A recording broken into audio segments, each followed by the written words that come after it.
The autumn afternoon painted New York streets in shades of amber and gold. Margaret Hayes walked slowly along Fifth Avenue, her worn leather bag heavy on her shoulder after another long shift at the hospital where she worked as a nurse. At 58, she'd learned to appreciate these quiet moments between work and home. She almost missed it.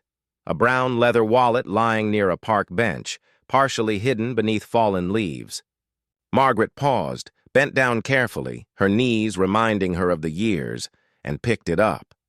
Inside, she found credit cards, a driver's license, and several $100 bills neatly folded.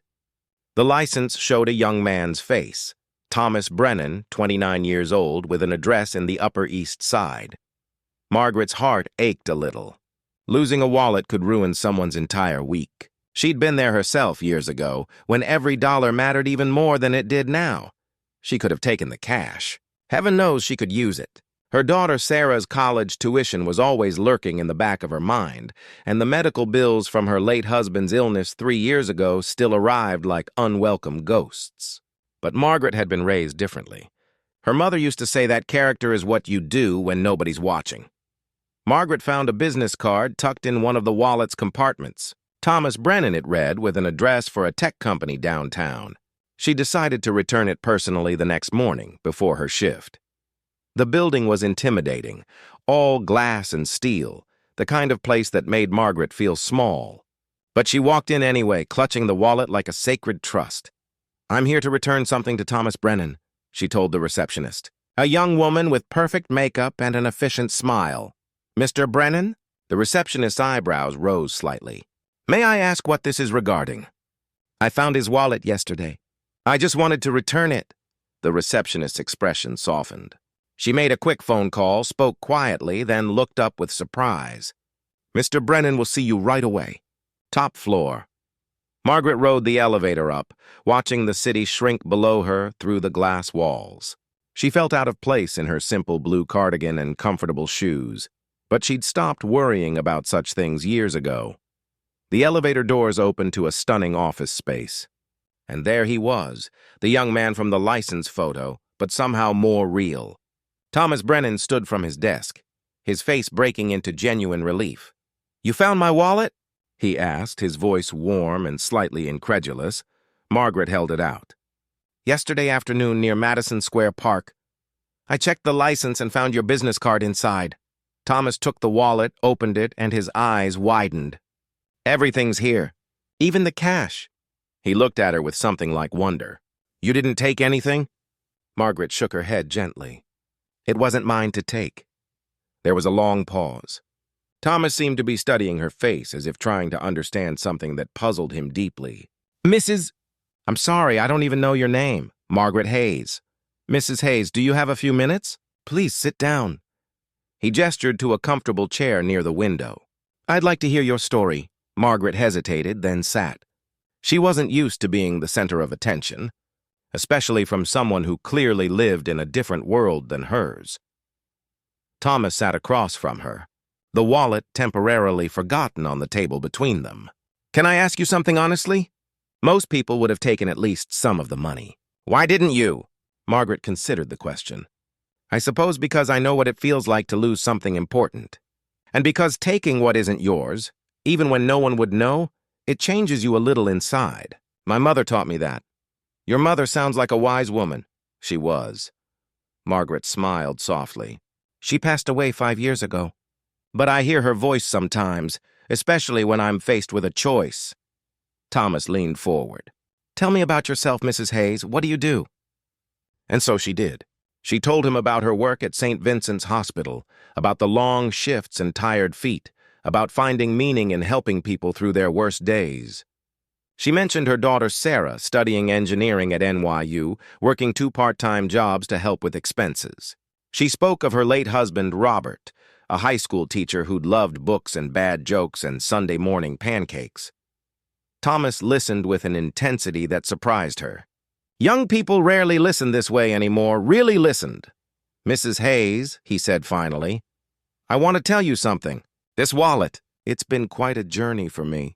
2 years ago, I sold a tech startup I'd been building since college. It was successful beyond my wildest dreams. Suddenly, I had more money than I'd ever imagined. He stood and walked to the window, hands in his pockets. And you know what happened? I started noticing how differently people treated me. Everyone wanted something. Every friendship felt conditional. I began to wonder if kindness still existed without an angle attached to it. He turned back to her. Yesterday, I was having lunch with investors feeling cynical about everything. I walked through the park afterward, and I must have pulled out my phone and dropped my wallet without noticing. When I realized it was gone, my first thought wasn't about the money or even the cards. It was this hollow feeling that whoever found it would just take what they wanted and throw the rest away. Margaret understood. But that's not what happened, no. Thomas's voice grew quiet. Instead, a nurse who works 12-hour shifts, who has every reason to need that money, took time out of her morning to bring it back. With everything still inside, you reminded me that genuine goodness still exists. Mr. Brennan, Thomas, please. Thomas, I only did what anyone should do. But that's just it, Mrs. Hayes. Most people wouldn't, and that matters more than you know. He paused. I'd like to do something for you. Please don't say no before you hear me out. Margaret felt uncomfortable. I didn't do this for a reward, I know. That's exactly why I want to help. Thomas sat down again. Your daughter, Sarah, how much does she owe in student loans? Margaret stiffened slightly. I don't think, please. Humor me, she sighed. Between tuition and expenses, probably another $40,000 for her final year. But we're managing. She works hard and I've been saving. Consider it paid. The words hung in the air between them. Margaret stared at him, certain she'd misheard. I'm sorry, what? I want to pay for Sarah's final year. Tuition, books, housing, everything. And there's more. I know about hospital wages, Mrs. Hayes. I want to set up a fund for you as well. Enough so that you can work because you want to, not because you have to. Margaret's eyes filled with tears. That's too much. I can't accept. Why not? Thomas's voice was gentle but firm. You could have taken $500 yesterday and I'd never have known. Instead, you gave everything back. Let me give something to you, not as payment, but as a thank you for reminding me what integrity looks like. Margaret wiped her eyes with the back of her hand. I don't know what to say. Say yes. Say you'll let me do this small thing. Small? She laughed through her tears. Compared to what your simple act of honesty gave me? Yes, Mrs. Hayes, very small. They talked for another hour. Thomas shared his story. Growing up middle class in Ohio, building his first website in his parents' basement, the years of uncertainty and struggle. Margaret told him about Robert's battle with cancer, about learning to be strong when she wanted to fall apart, about the quiet joy of ordinary days. When Margaret finally stood to leave, Thomas walked her to the elevator. Mrs. Hayes, I hope you'll let me stay in touch. I'd like Sarah to intern at my company next summer if she's interested. We need engineers with good character, and I suspect she inherited yours. She's better than me, Margaret said softly. Smarter, kinder, more patient. Then she must be extraordinary. As the elevator descended, Margaret watched the city rise up around her again. She thought about how a simple choice, doing the right thing without expecting anything in return, had somehow changed everything. Not just for her, but for Thomas, too.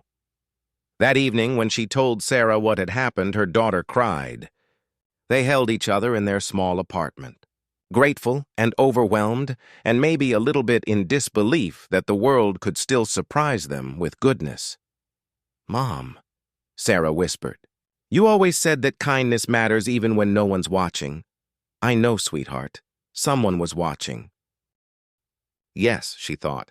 Someone was watching.